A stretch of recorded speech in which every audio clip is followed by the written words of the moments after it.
Bom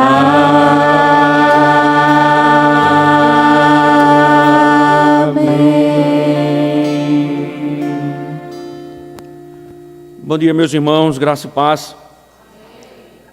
1 Coríntios, capítulo 6, nós vamos do verso 1 ao verso número 11, nossa leitura, exposição desta manhã. 1 Coríntios, capítulo de número 6, verso de número 1 ao verso número 11.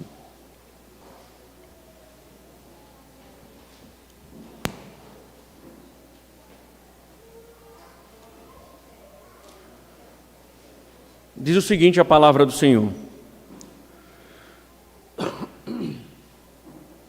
quando algum de vocês tem uma questão contra o outro, como se atreve a submeter isso a juízo diante dos injustos e não diante dos santos? Ou vocês não sabem que os santos hão de julgar o mundo? Ora, se o mundo deverá ser julgado por vocês, será que vocês não são competentes para julgar as coisas mínimas? Por acaso vocês não sabem que havemos de julgar os próprios anjos? Quanto mais as coisas desta vida. Portanto, quando precisam julgar negócios terrenos, por que vocês constituem como juízes aqueles que não têm nenhuma aceitação na igreja? Digo isso para a vergonha de vocês. Será que não existe nem ao menos um sábio entre vocês que possa julgar entre seus irmãos? Mas um irmão vai a juízo contra outro irmão, e isso diante de não crentes. O simples fato de moverem ações uns contra os outros já é completa derrota para vocês. Por que não preferem sofrer a injustiça? Por que não preferem ficar com um prejuízo? Mas vocês mesmos cometem injustiça e causam prejuízo, isto aos próprios irmãos. Ou vocês não sabem que os injustos não herdarão o reino de Deus? Não se enganem, nem imorais, nem idólatras, nem adúlteros, nem afeminados, nem homossexuais, nem ladrões, nem avarentos, nem bêbados, nem maldizentes, nem roubadores herdarão o reino de Deus. Alguns de vocês eram assim, mas vocês foram lavados, foram santificados, foram justificados no nome do Senhor Jesus Cristo e no Espírito do nosso Deus. Senhor, sabemos, apesar de milênios de distância, como os pecados da igreja de Corinto revelam os nossos pecados, Senhor. Por isso te pedimos, mais do que nunca, que a tua voz poderosa possa soar aos nossos ouvidos, esclarecer o nosso entendimento, Senhor, e que também possa nos mudar, para que não venhamos, Senhor, a andarmos como injustos, como aqueles que não herdarão o reino de Deus. Fala-nos, Senhor. O Senhor é o autor desta palavra. O Senhor é o autor deste conselho. Que assim seja. Que o Senhor nos fale, que o Senhor nos aconselhe. Em nome de Cristo. Amém. Pode sentar, irmãos.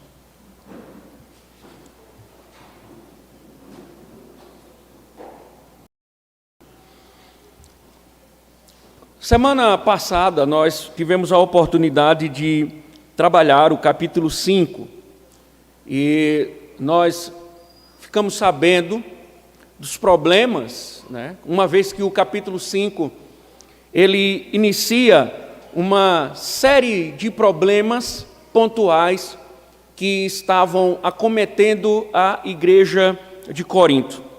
E especificamente o capítulo 5, que é o capítulo, podemos dizer assim, que abre toda uma lista de problemas que o apóstolo vem tratar, lembrando que os problemas na igreja de Corinto, eles foram informados pela família de Cloe a Paulo, e Paulo escreve justamente não só para tratar este problema, mas também responder a alguns questionamentos que estavam sendo feitos a respeito de diversos assuntos, como, por exemplo, o casamento.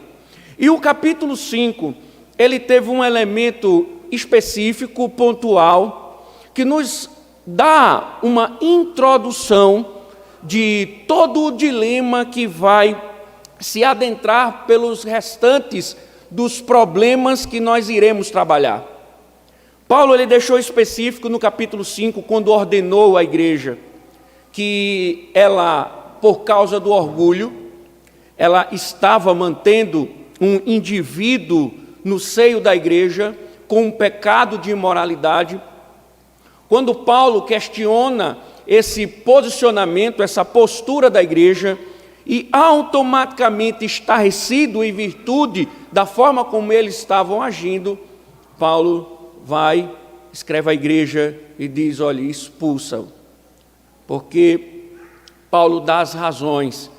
Um fermento, ele pode levedar toda a massa, e é uma ameaça não só deixá-lo no pecado, é não só uma ameaça individualmente para a alma dele, mas também é uma ameaça para toda a igreja, porque a igreja corre o risco de ficar impura por causa desse pecado não tratado.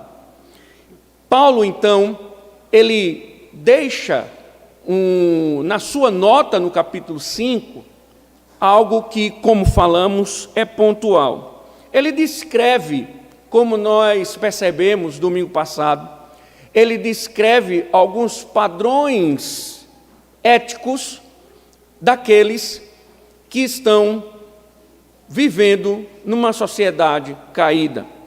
Nós observamos que Paulo, ele deixa claro para a igreja que o mundo, ele tem um padrão de vida, o mundo, ele tem um padrão de ética, o mundo tem um padrão de sexualidade, o mundo tem um padrão de relacionamento.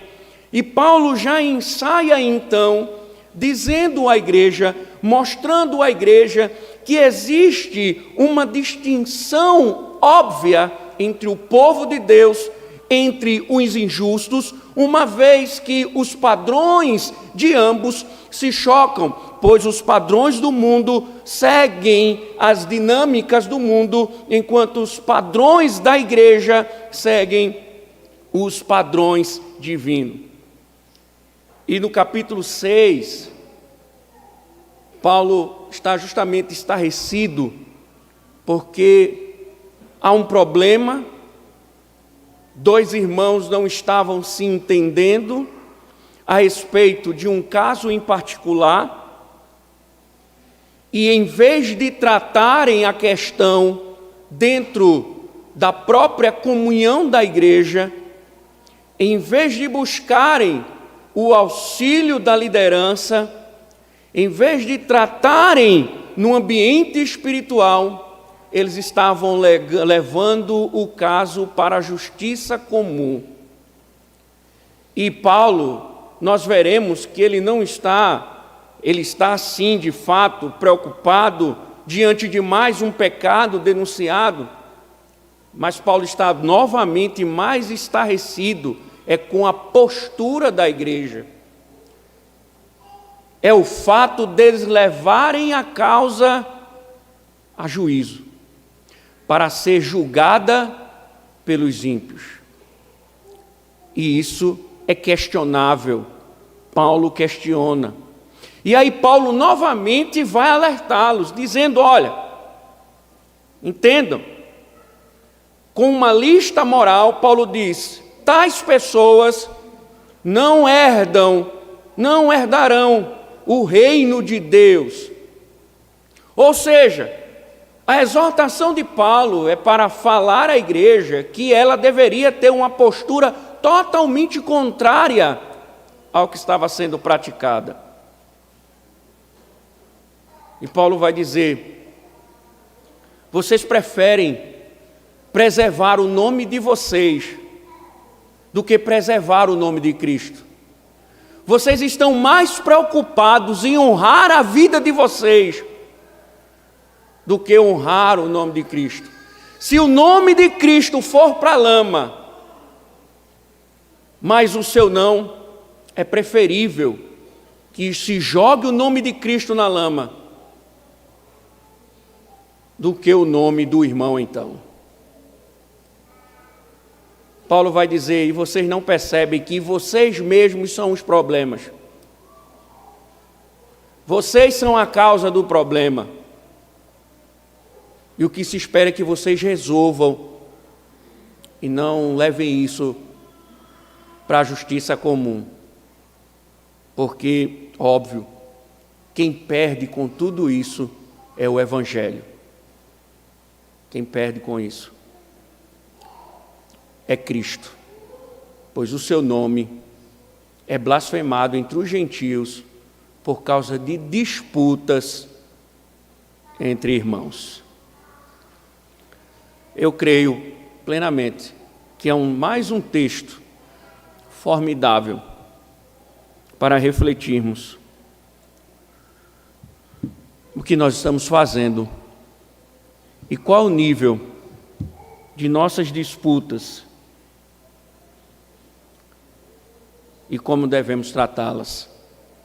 Vamos voltar ao capítulo 6 e observar o que Paulo tem a dizer. Veja que no versículo 1, Paulo, como sempre, ele já pontua o problema.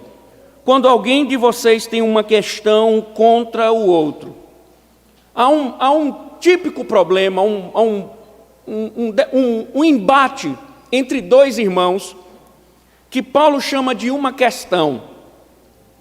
Nós não temos como definir ou chegar a uma conclusão a respeito da causa da questão, porque é muito vaga a forma como Paulo ele expõe o problema. Essa é uma questão, pode ter sido algum empréstimo que não foi pago, pode ter sido algum negócio que de um lado houve uma deficiência, variadas possibilidades podem estar presentes nessa questão. E Paulo, interessante, que ele não quer tratar o problema, a dificuldade em si, embora a igreja sim deva tratar. Então não é interessante para Paulo, nesse momento, tentar definir, como ele deixou claro no capítulo 5, que o problema de imoralidade era um irmão da igreja que estava cometendo incesto. Mas no caso aqui, ele não quer tanto chamar a questão para os detalhes dessa discussão.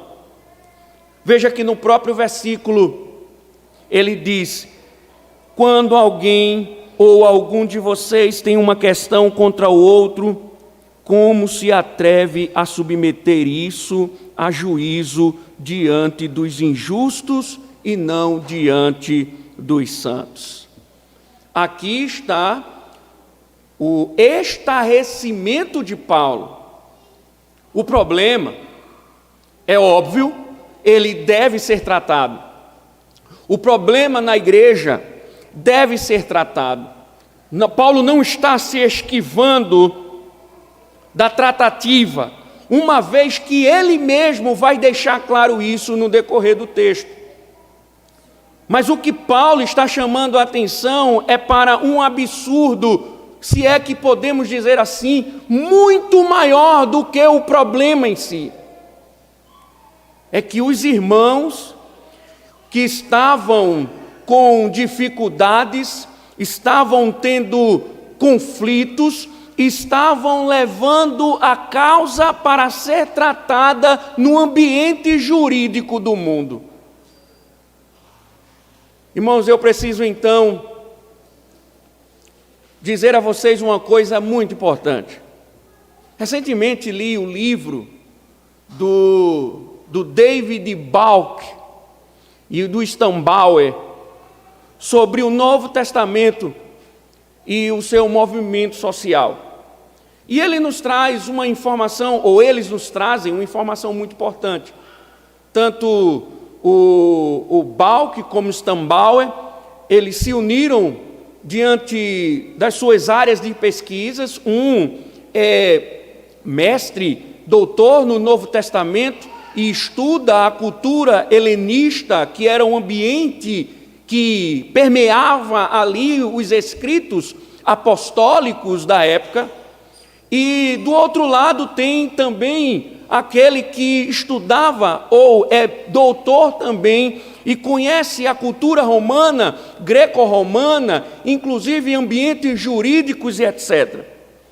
E eles informam ali que como funcionava o ambiente jurídico. Primeiro, as causas, elas eram julgadas nas praças, onde os juízes eles se reuniam, e nas praças eles convocavam a causa, os que acionavam e os réus, e eles lá se apresentavam, e publicamente qualquer pessoa que estivesse passando no meio da rua poderia parar e assistir o julgamento. Também eles informam que por causa da dinâmica política de Roma, por causa da influência dos imperadores e das grandes potências políticas da época, havia muita corrupção entre os juízes.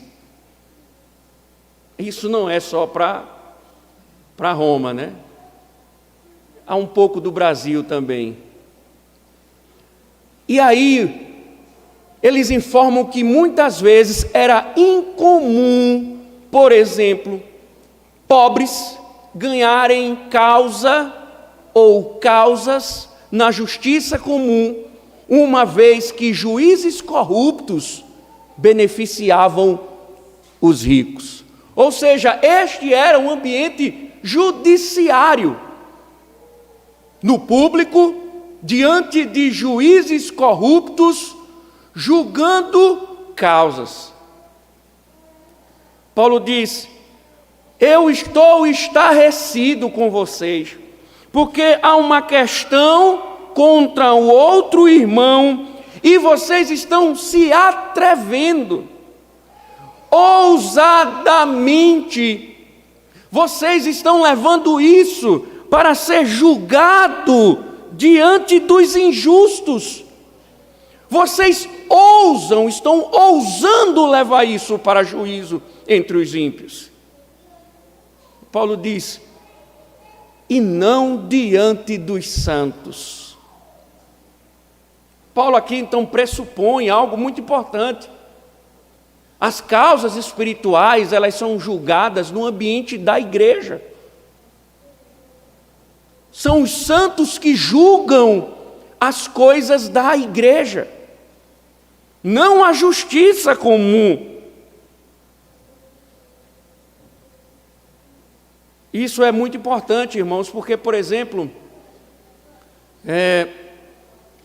hoje em dia você tem que, por exemplo, na disciplina eclesiástica, você tem que tomar muito cuidado na legalidade do processo disciplinar, que existem casos no Brasil, dentro, por exemplo, da igreja presbiteriana, em que irmãos que muitas vezes se sentiram injustiçados, que na maioria das vezes não foi, eles recorrem à justiça comum contra o processo disciplinar da igreja.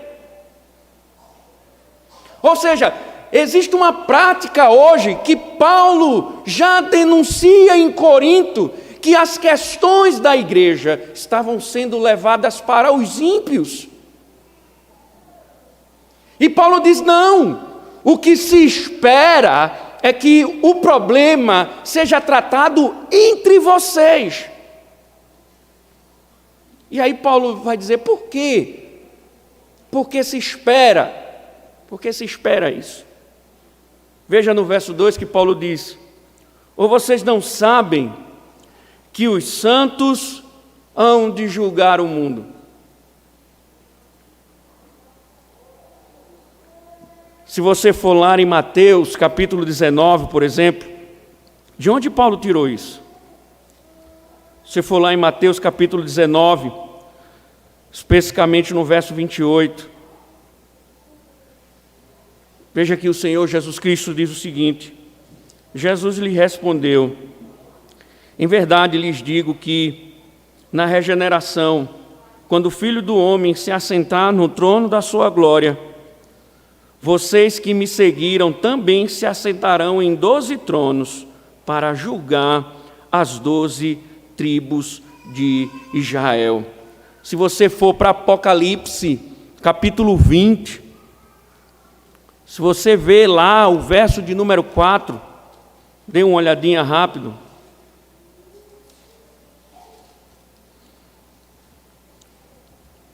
Paulo diz também, ou João diz, na revelação do Senhor, vi também tronos, Apocalipse 24, vi também tronos, e nestes sentaram-se aqueles aos quais foi dada autoridade para julgar.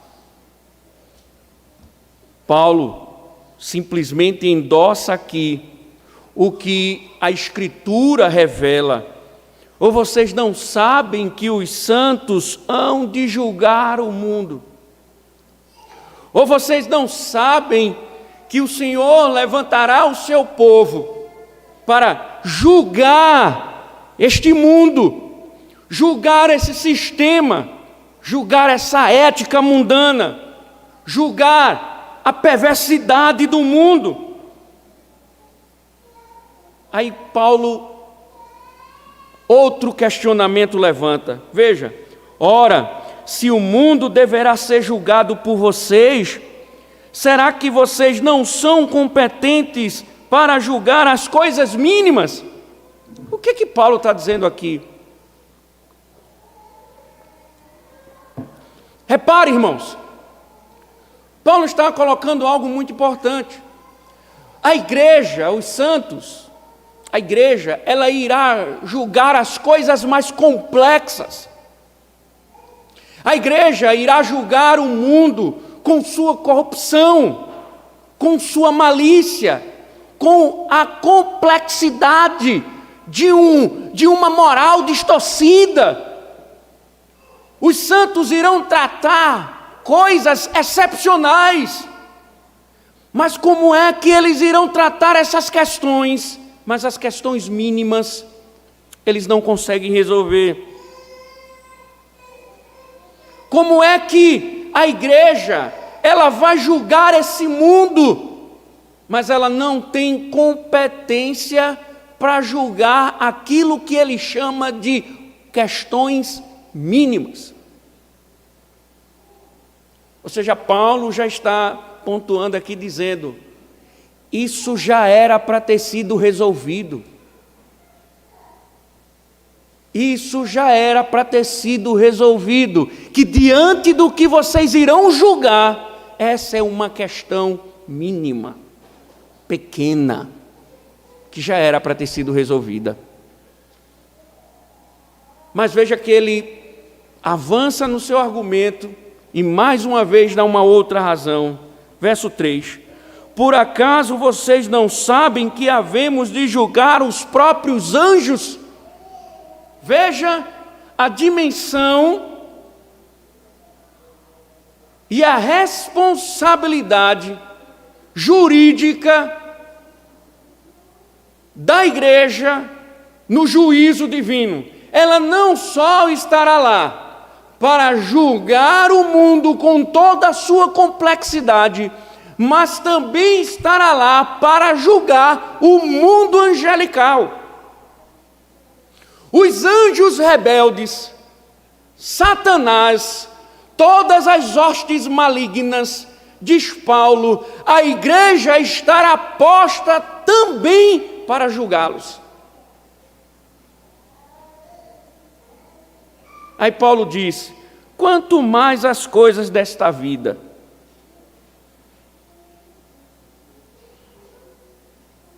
Quanto mais as coisas desta vida.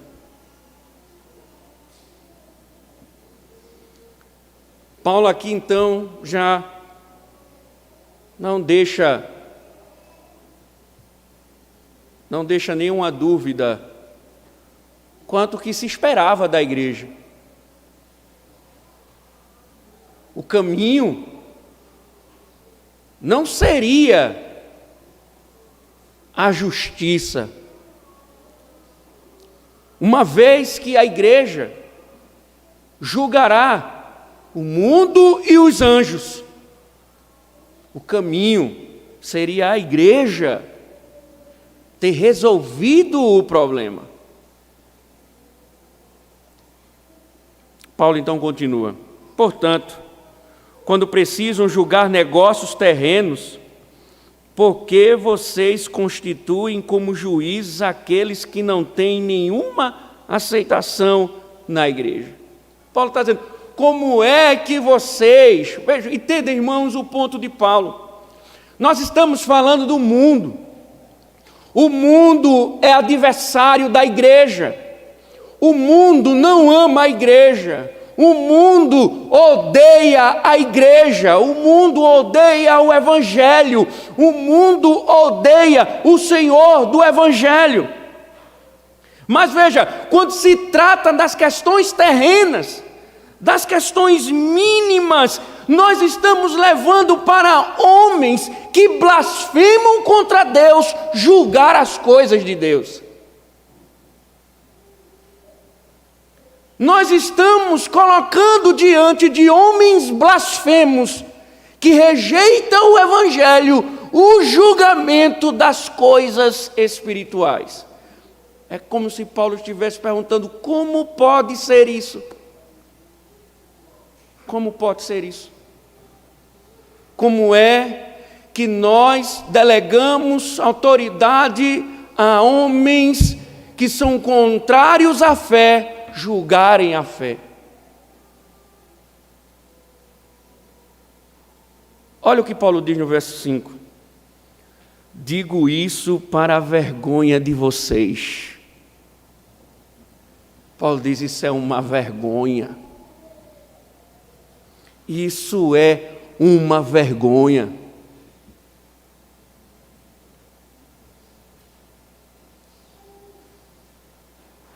Aí veja que ele continua: será que não existe nem ao menos um sábio entre vocês que possa julgar entre seus irmãos?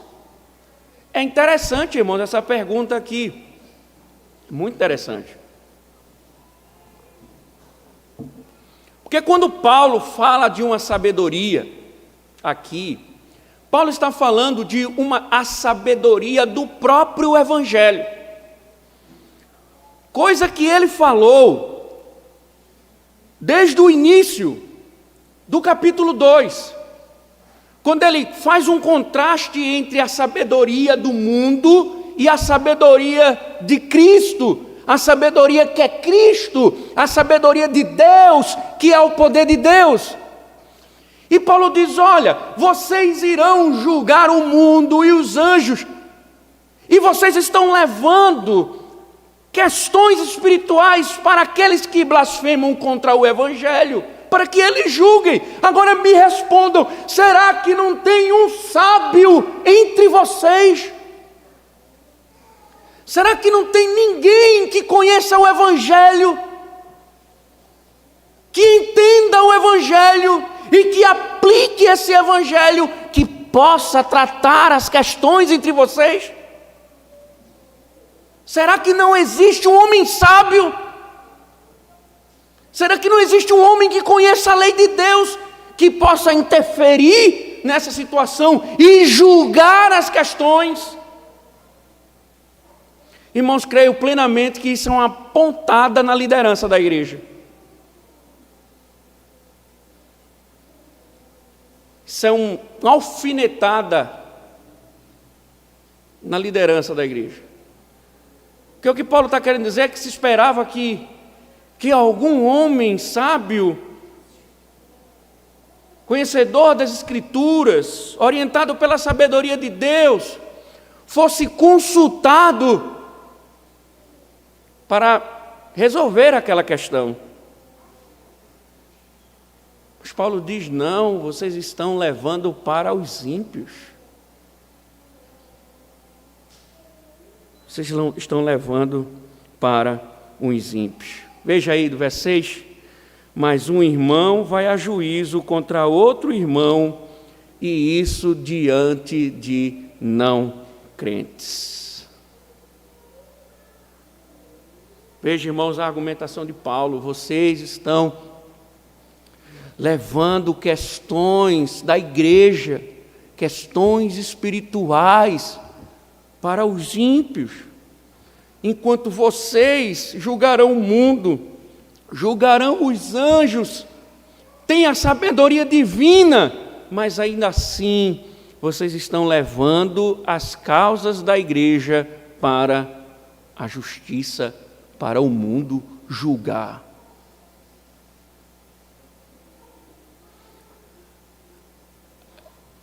Paulo peia, continua um argumento, sendo mais um pouco rígido, e começa as suas exortações.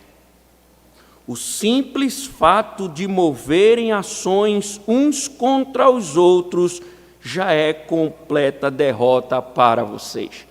Aqui é impressionante, porque veja, quem move uma ação contra o outro, entendam, ele objetiva ganhar alguma coisa. Quem está movendo, eu já processei uma empresa e meu objetivo era obter um valor em virtude de ter trabalhado numa função que não me competia trabalhar. Então eu coloquei na justiça objetivando ganhar. A justiça considerou a minha petição e me deu vitória na causa. Eu fui indenizado pela empresa. Então, quando alguém entrou na justiça, colocou um processo contra o outro irmão na justiça comum, ele objetivava ganhar. Ele objetivava obter algo positivo. E Paulo está dizendo: deixa eu dizer uma coisa, ninguém está ganhando com isso, está todo mundo perdendo. Ninguém está ganhando nada, todos estão perdendo, já é completa derrota para vocês. Se vocês estão colocando, pensando que estão ganhando alguma coisa, pelo contrário, Paulo diz, vocês estão perdendo, é completa derrota. Nem quem ganha sairá vencendo.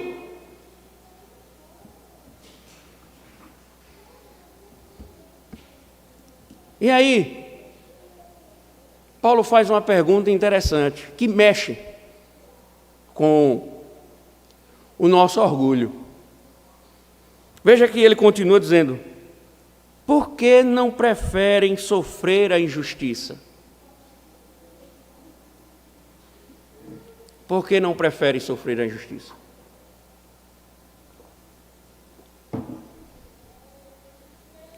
Por quê? Veja, irmãos, como essa pergunta soou quando a carta foi lida. Por quais razões não sofremos a injustiça? Por quais razões? Essa pergunta de Paulo é sincera e pertinente. Por que não preferem ficar ou sofrer a injustiça? Olha que ele continua: por que não preferem ficar com o prejuízo? Por quê?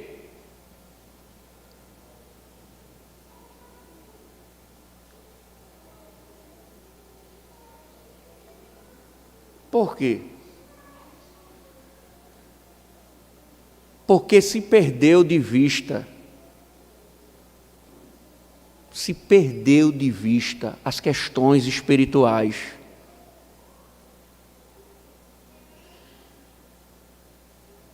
Por isso que se cria uma disputa. Por isso que se tem uma disputa. E na disputa, ninguém quer perder. Todo mundo quer ganhar. Eu me lembro que uma vez, quando eu jogava bola, que depois que eu vim para cá eu fui proibido, eu agarrava num time em Olinda, e eu me lembro que sempre tinha um rapaz que, uma vez a gente foi campeão, eu peguei alguns pênaltis, aí ele chegou para mim e disse, se fosse eu tinha agarrado todos aqueles pênaltis. E uma outra oportunidade, também numa competição, classifiquei o time, ele era do meu time, agarrei bem no dia, agarrei pênaltis. No final da partida, ele chegou e disse, se fosse eu, nem aquele gol eu teria levado. E aí quando teve um certo dia, numa confraternização, perdi nos pênaltis, numa brincadeira que a gente teve lá, e ele disse, se fosse eu, teria agarrado todos os pênaltis. Eu chamei ele e disse, cara, você quer agarrar no meu lugar? Eu não estou competindo com você. Minha família não depende disso aqui para comer. Eu estou aqui me divertindo. Então, se você quiser ficar no meu lugar, fique à vontade, porque eu não irei entrar nessa disputa.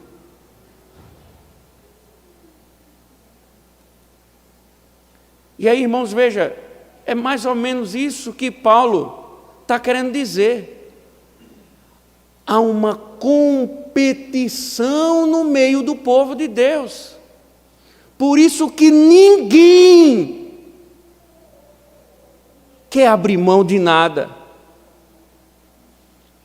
Por isso que eles preferem se dividir, como ela estava dividida. Veja como os problemas são conectados, irmãos, por causa do falso entendimento do Evangelho. Eles estavam divididos em torno dos pregadores. Agora, por causa de um problema judicial ou um problema entre os irmãos, eles estão levando a causa para a justiça, porque estão divididos. E Paulo diz, por que vocês não sofrem a injustiça?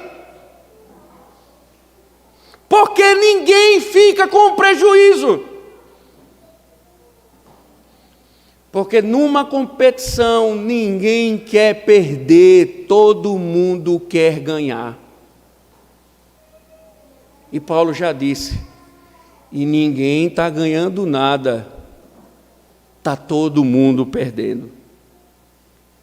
Agora veja o que Paulo diz no verso de número 8.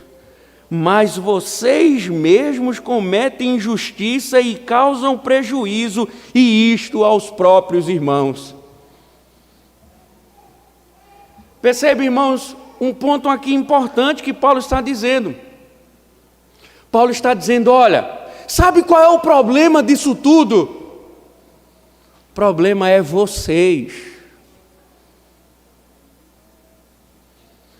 O problema é vocês. Vocês é que cometem a injustiça e causam prejuízo entre os irmãos. O problema é vocês.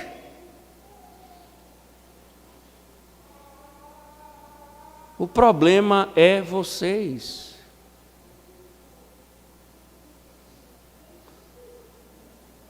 Indiretamente, Paulo está dizendo, então, vocês mesmos, se vocês são os criadores do problema, já era para vocês terem resolvido. E caso necessário, alguém sofresse o prejuízo, mas isso já era para ter sido resolvido. Aí Paulo, nos versos seguintes, vai alertá-los. Ele vai alertá-los. Veja que Paulo diz assim, ou vocês não sabem que os injustos não herdarão o reino de Deus. Paulo está querendo alertar, dizendo, olha, isso não é coisa de crente. Isso não é coisa de cristão. O que vocês estão fazendo é o padrão do mundo. A forma como vocês estão agindo é igualzinho ao mundo. Aí Paulo dá uma lista. Não se enganem. Olha, não, quando Paulo diz assim, não se enganem, Paulo está alertando a igreja que não há meio termo nessas questões. Não se pode olhar para o que Paulo vai dizer de forma irrelevante. Não se enganar é, olhe, atentem, cuidem, preste atenção do que eu vou dizer, porque é sério. Nem imorais, nós já vimos, Paulo falou no capítulo 5. Nem idólatras, Paulo falou no capítulo 5. Nem adúlteros. O adúltero aqui é aquele que transgride o 7º mandamento. Nem afeminados, nem homossexuais. Por que Paulo fez essa distinção entre afeminados e homossexuais? A palavra, permitam-me, irmãos, espero que entendam a minha ironia. A palavra afeminada aqui, do grego, significa suave. É alguém suave. Um homem suave é um homem que tem trejeito de mulher. Veja, Paulo está denunciando um pecado que é comum entre os gregos e romanos. Ele é homem, mas ele tem trejeito feminino. Por isso que a palavra grega é suave. É alguém... Eu vou tentar falar por mistério. É o bocal. É o bocal. É o passivo. É o que leva a tomada. Ele é o bocal, por isso que ele é afeminado. Então, ele não se julga homossexual, mas ele se julga o bocal, aquele que recebe a tomada. E ele é suave, é um homem de fala suave, é um homem de gestos suaves, é um homem de passos suaves, é um homem de vocabulário suave. Paulo está dizendo, um afeminado não herda o reino de Deus. Quando ele diz o homossexual, aí sim é a prática homossexual ativa, é a tomada.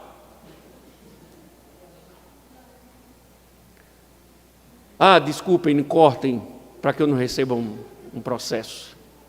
Não cortem não, pode deixar aí, porque o que Deus diz deve ser dito. Paulo diz, não herdarão o reino de Deus, nem ladrões, nem avarentos, nem bêbados, nem maldizentes, nem roubadores, herdarão o reino de Deus. Percebam, irmãos, Paulo está mostrando, olha, esse é o padrão do mundo. Esse é o padrão, essa é a ética do mundo, é assim que eles funcionam, é assim que eles agem. E o que se espera da igreja? Veja que no verso 11 ele diz assim, alguns de vocês eram assim. Ou seja, essa era a vida passada de vocês. Essa era a vida prática de vocês. Mas agora veja o que Paulo diz. Mas vocês foram lavados, foram santificados, foram justificados no nome do nosso Senhor Jesus Cristo e no Espírito do nosso Deus. Paulo está dizendo, esse era o modo de vida de vocês, agora tem que ser diferentes. Tem que ser diferente porque vocês foram regenerados, vocês foram salvos, vocês foram transformados, vocês foram lavados. Então vocês não podem repetir as práticas do mundo. Ou seja, essa causa ela tem que ser julgada entre vocês e não entre os ímpios. Primeiro lugar, e segundo, se for necessário, alguém vai perder.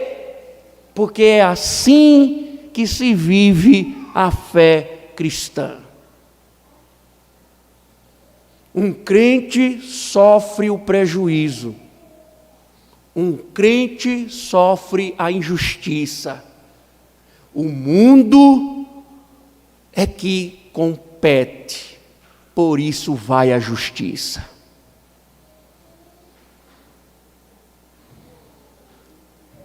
Paulo está dizendo: vocês não podem seguir o exemplo do mundo. É para vocês julgar e resolver esse problema. Semana que vem, outro problema. A imoralidade na igreja de novo. E Paulo vai novamente tratar sobre mais um problema na igreja. Irmãos, eu creio que isso é muito oportuno para nós, por algumas razões simples. Primeiro, não podemos perder de vista que uma das imagens que é atribuída à igreja dentro do Novo Testamento é de uma família. É de uma família. Então, entendo. Acredito que você, se você é uma pessoa normal, quando você escuta conflitos familiares, o que é que você diz? Nossa, isso não é para acontecer, é tudo família, é tudo parente. Porque é antinatural que no ambiente familiar haja conflitos, porque se pressupõe que no ambiente familiar se haja harmonia. A perspectiva da Escritura, quando fala de família, é que há um relacionamento muito íntimo e profundo entre nós. Nós somos irmãos. Paulo diz, por exemplo, quando orienta a Tito, ele diz: olhe, Tito, quando você olhar para uma mulher mais velha que você, olhe como uma mãe. Se você olhar para um homem mais velho que você, olhe como um pai. Se você olhar para uma moça na mesma idade ou um rapaz da mesma idade, olhe como se fosse seu irmão. Se você olhar para alguém menor, olhe como se fosse seu filho. Porque esse é o tipo de relacionamento que se espera do povo de Deus. Mas o que Paulo está denunciando aqui é que há uma competitividade. Houve um problema, esse problema não foi tratado, e essa competitividade, alguém querendo ganhar alguma coisa, chegou a levar o caso para a justiça comum, buscando ganhar alguma coisa. E esse espírito de competitividade justamente quebra essa unidade familiar. Então, em primeiro lugar, eu acho que a gente precisa entender, irmãos, mais do que nunca, que nós somos uma família. Ninguém aqui está competindo com ninguém. Ninguém aqui está competindo com ninguém. Deixa eu te dizer uma coisa, foi falado num dos grupos da igreja essa semana. Os nossos relacionamentos espirituais, eles têm mais importância do que os nossos relacionamentos terrenos. Eu até citei um exemplo. Deus escolheu Isaac, não Ismael. Abraão tinha um amor por Ismael. O que foi que Deus disse? Mande embora. Ele não é filho da aliança. Eu não tenho um pacto com ele. Mande embora. Acho que vocês se lembram disso quando fiz a exposição de Gênesis. E Abraão, sentido, teve que mandar o filho ir embora. E aí veja, os nossos relacionamentos espirituais são profundos. Então não há competição aqui. Não há competição aqui. Logo, o que se espera é que nossos dilemas, nossas dificuldades, nossos problemas sejam resolvidos no nosso ambiente, sejam tratados em nosso meio e não levados ao mundo. Por que isso é importante? Talvez, irmãos, não exista casos aqui, pelo menos desconheço, em que um irmão processou outro na justiça. Pelo menos desconheço. Mas eu sei de pecados de irmãos que muitas vezes falam da igreja para ímpios. Eles falam da igreja para pessoas descrentes. Eles falam do pastor para pessoas descrentes. Eles contam os problemas da igreja para descrentes.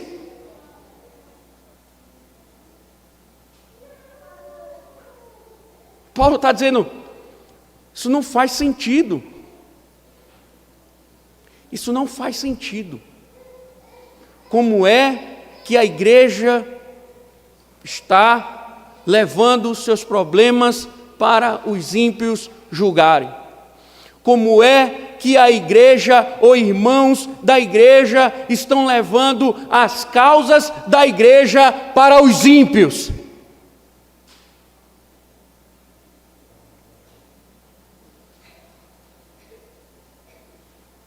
E Paulo condena isso. Porque o que o Evangelho orienta, é que a gente tem que resolver nossas questões. Quando eu entro em um conflito, ou em algum problema com algum irmão, eu não procuro o mundo, é Mateus 18, eu procuro o meu irmão. Eu procuro ele, eu vou tratar com ele. E Paulo está dizendo, quem não trata com o irmão e vai para o mundo, está seguindo a ética do mundo, e os tais não herdarão o reino de Deus. Os tais não herdarão o reino de Deus.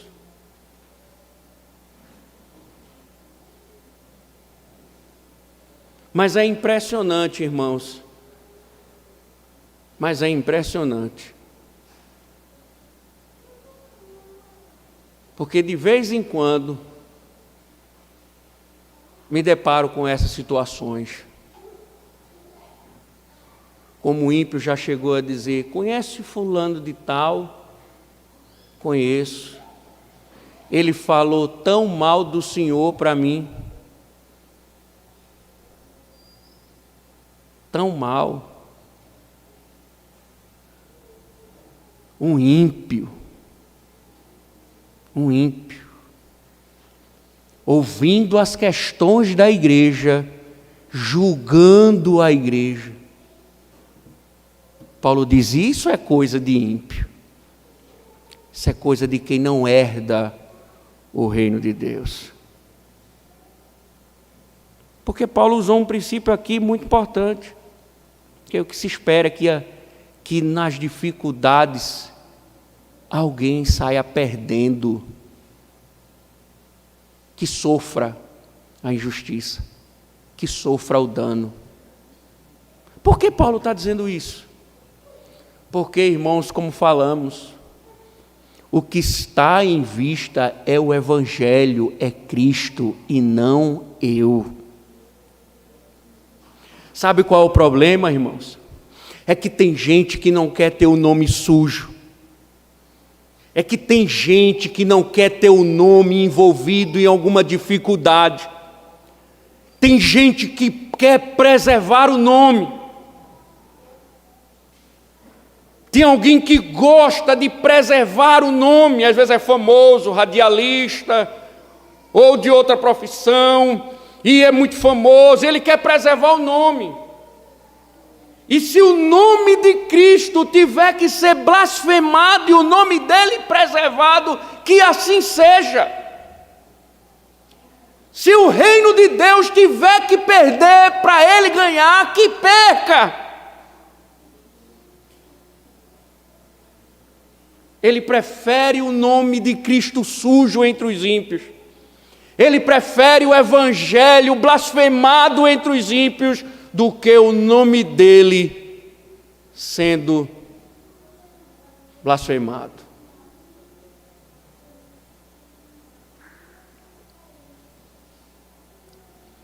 E quando o nome de Cristo é blasfemado, o evangelho é blasfemado, todo mundo sai perdendo, ninguém ganha. Até quem ganha, perde.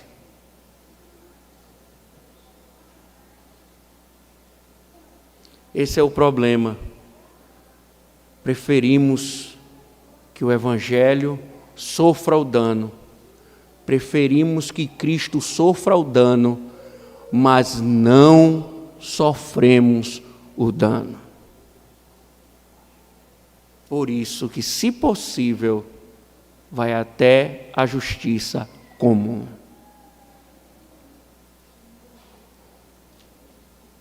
Mas, irmãos, vejam.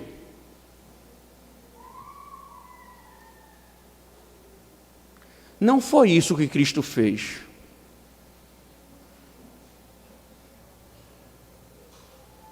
Esse não é o exemplo do Mestre. Sabe por quê? Porque diz Paulo que ele largou a sua glória, ele se humilhou, se tornou homem para nos salvar. Ele perdeu, não para ele ganhar, mas para que você ganhasse. Ele foi injustiçado para que você fosse perdoado. Ele sofreu dano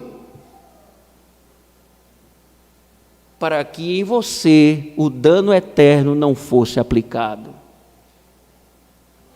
E você vive disputa com o seu irmão, blasfemando o nome dele, do evangelho dele, como um ímpio sem perdão.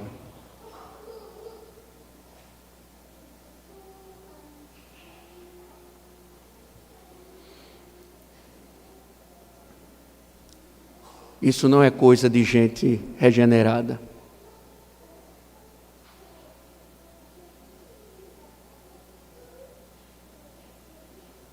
Gente regenerada segue o exemplo do Mestre. Obrigado, Senhor, pela Tua palavra. Misericórdia de nós, Senhor.